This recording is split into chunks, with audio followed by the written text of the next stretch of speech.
Thank you. So as I said, I'm talking about code reuse, and specifically we're going to look at context, we're going to look at render props, we're also going to have a quick look at some hooks as well, because they're the exciting new thing now.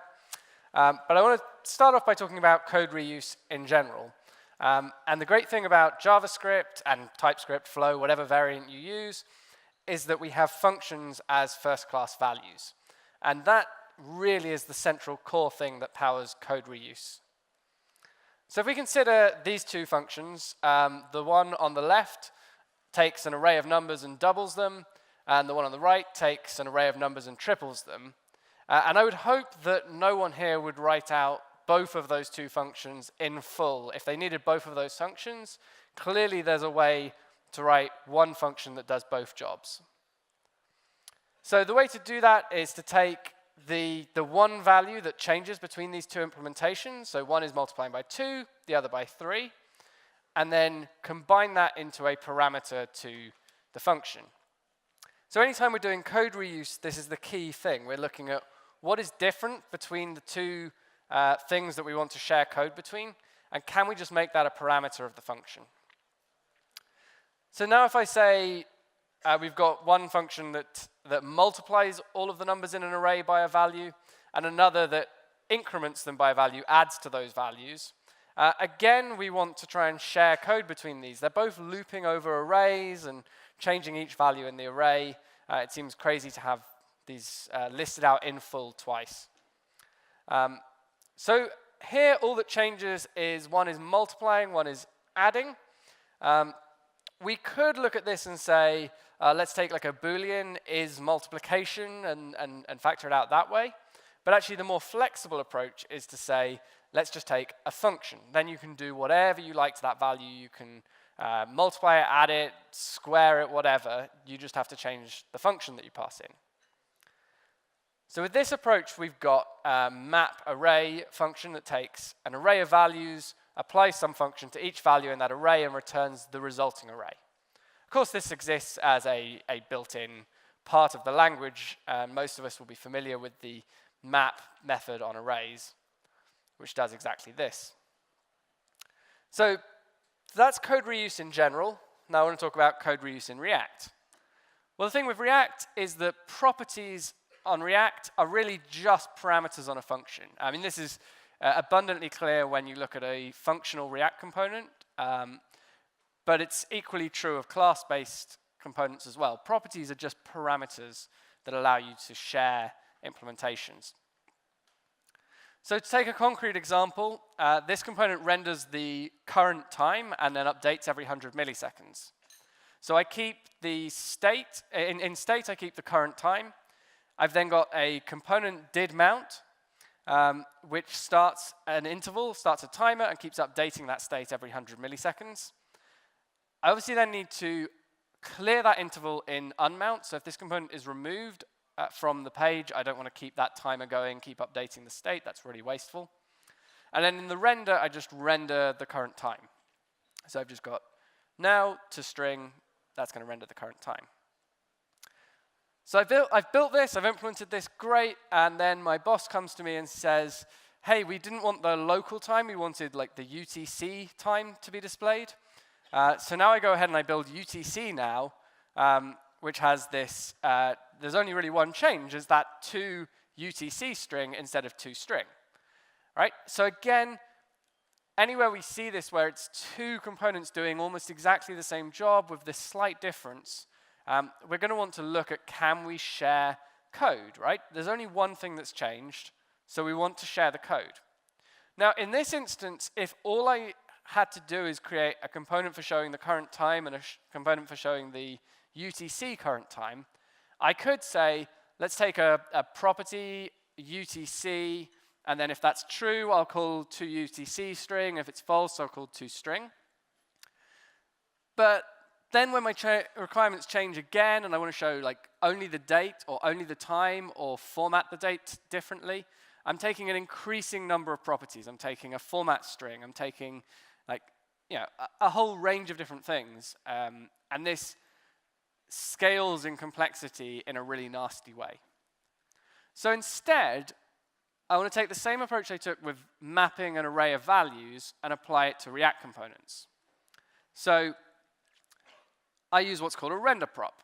And a render prop just means that the property, one of the properties of my component is a function, and that function is expected to return some React elements. It could return React elements, it could return a plain string. In this case, a plain string would be fine. And that means I can go ahead and build all these variants. I can build a local time, a UTC time, a local date time, a UTC date time. And all of these components share that same implementation of saying when this component mounts, start an interval. When it unmounts, clear that interval. On every interval, update the current time. But they have completely different implementations of showing of how to actually render that time. So now once I've built this, I could come along and go, okay, what if I wanted like the date portion in bold and then the time not in bold? Well, all I need to do is So I want the date portion in bold, the time portion not in bold. So I'm producing this kind of HTML with the strong tags around just the date portion.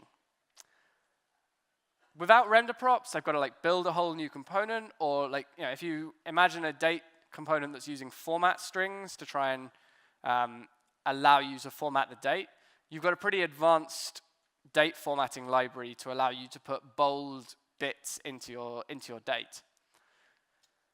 So instead, with render props, we can just use our same existing now component, but the render now takes a function that returns a React fragment that has the strong tags and calls different formatting methods on that current date. So this is much more flexible than taking booleans, flags, and taking format strings. Now, the other thing with render props is that children is just a special property. So having realized we can pass functions as properties, there's nothing to stop us saying that our children property is also a function. And this is really just an aesthetic thing. It doesn't change any functionality. You're not learning anything new with this. So if we wanted to take that approach, we can take our now component that has a render method and swap that out for a method called children. But again, it's just a function. We're still just calling that function with the current time and using the result of that and returning it from our render method. And if we do that, we change our component that renders that current time from passing a render property that's a function to passing a function as its only child. And that's really all there is to render props. Now, I initially wrote the title of this talk before I knew anything about hooks.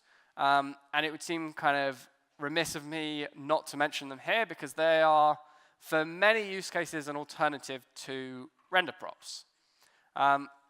So I want to go through the same example using hooks. So if we started with this, which is our class-based implementation of just rendering the current time with none of that render props stuff in it, and we convert that to using hooks, we end up with something like this. So we're using that useState method to get the current date and put it in the state. That second one should be useEffect, and I'm going to typo that throughout the thing. So the first hook there is useState, the second one should be useEffect. And in that useEffect, we start by setting a timer with the interval, setting an interval to update that state every 100 milliseconds. We return a function that clears that interval so that if this component's removed from the tree, that interval will get cleared.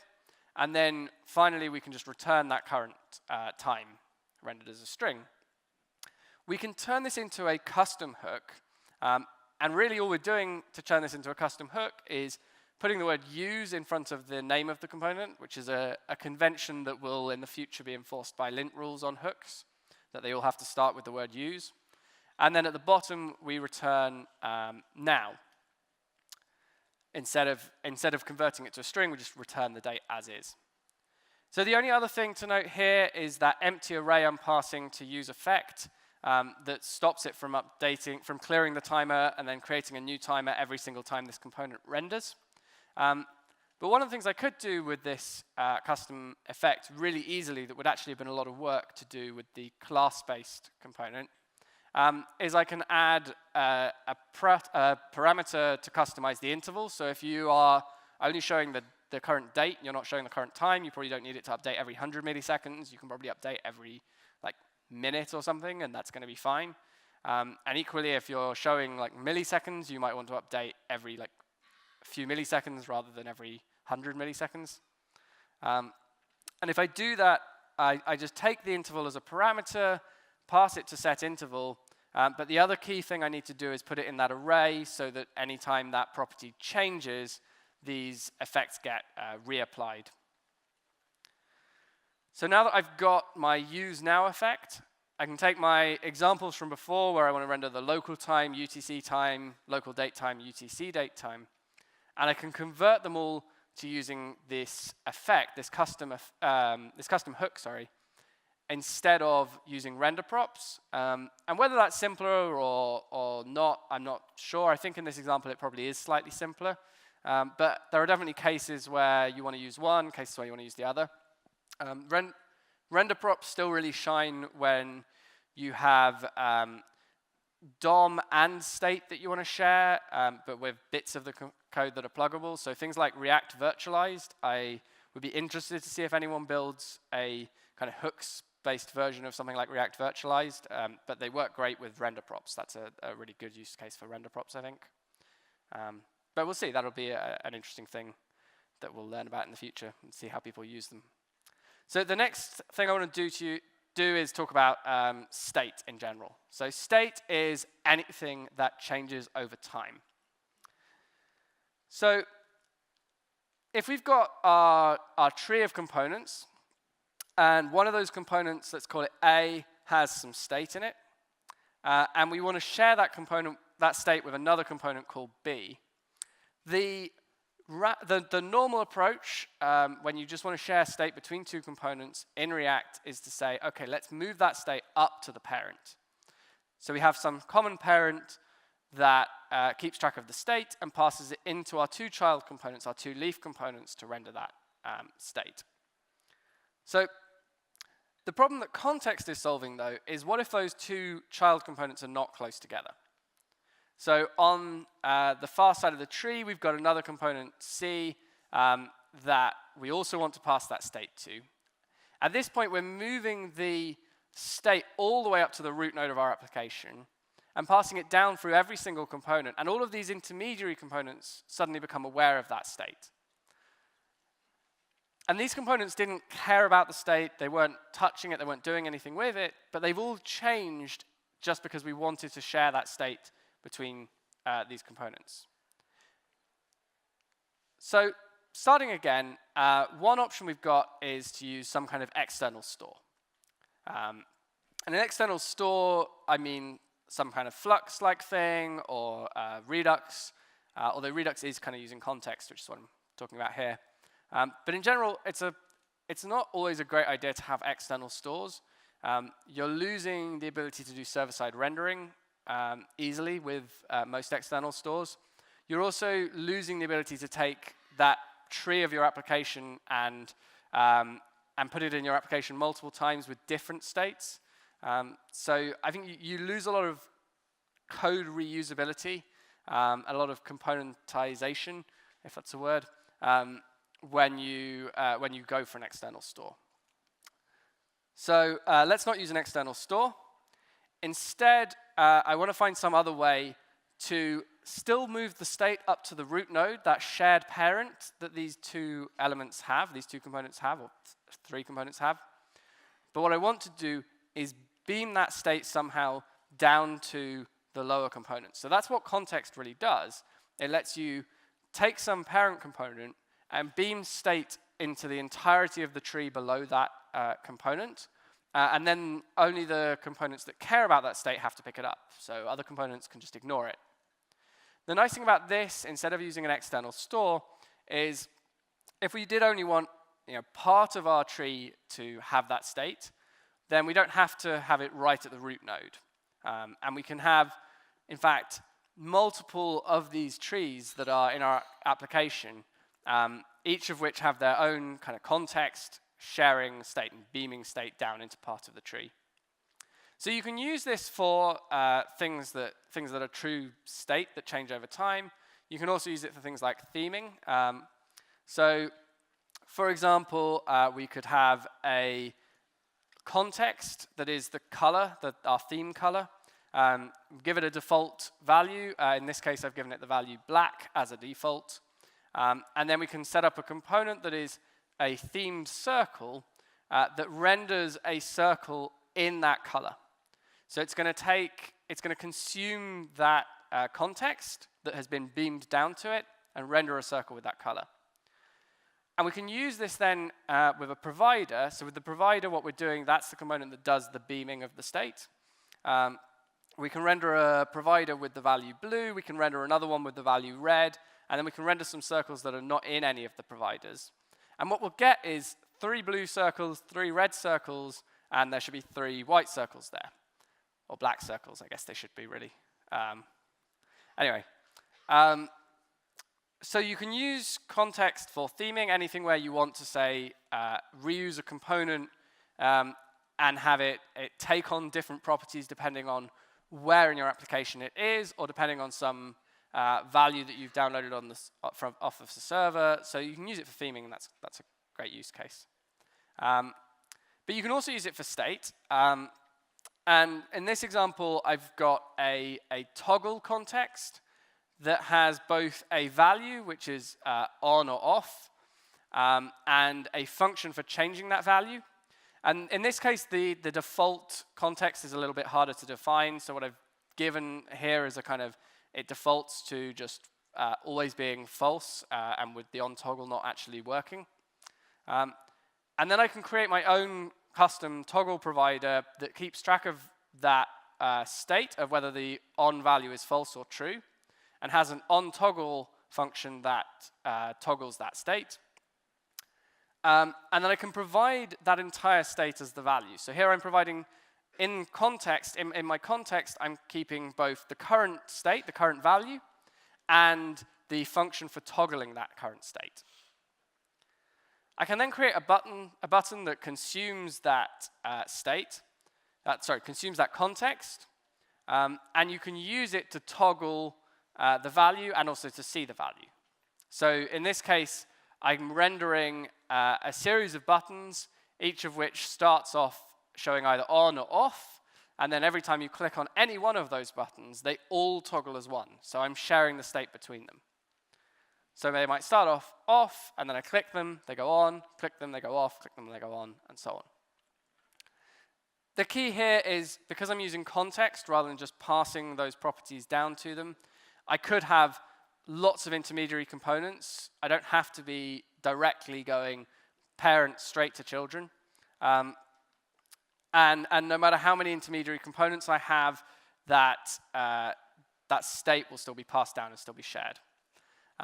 There is a hooks-based API available for context now, as I think most of you saw with Ken Wheeler's talk, which I think does clean things up. There's also the context type, which again helps you have a shallower tree. So, yeah, I think that the kind of aesthetics of this are improving, but this is what you can use right now with the current stable version of React. So to summarize, functions being first-class values means you can use them as parameters to enable more flexibility and more code reuse. So not just being able to take parameters to functions, but also being able to use functions as parameters. And then using functions as properties on React components allows you to have highly customizable shared components that have state, that have lifecycle, all of the properties of a component can be shared with bits of that component being replaced by customized UI. And that's both useful for sharing code, where you've got the same kind of implementation, but rendered in different ways. And it can also be useful for just decoupling your code, and that allows you to build that behavior and test that behavior separately from the the implementation, the styling, and the actual rendering of it. So then React Context lets you share state across the tree of your application without every single intermediary node having to find out about that state. And then finally, Context still uses the React tree. So this means it works with server-side rendering, and you can safely use it in parts of your app as well as in the whole app.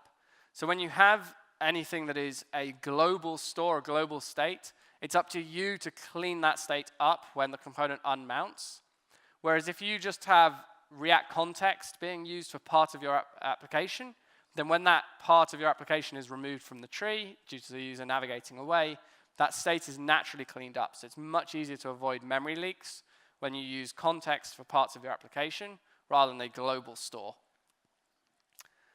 You can follow me on Twitter. I'm at Forbes Lindsay if you want to learn more about what I'm doing. And like I say, I've got a security in Node.js course, video course coming out, hopefully today, but certainly very soon. So if you're interested in that, please do check that out. And then that's all. Thank you.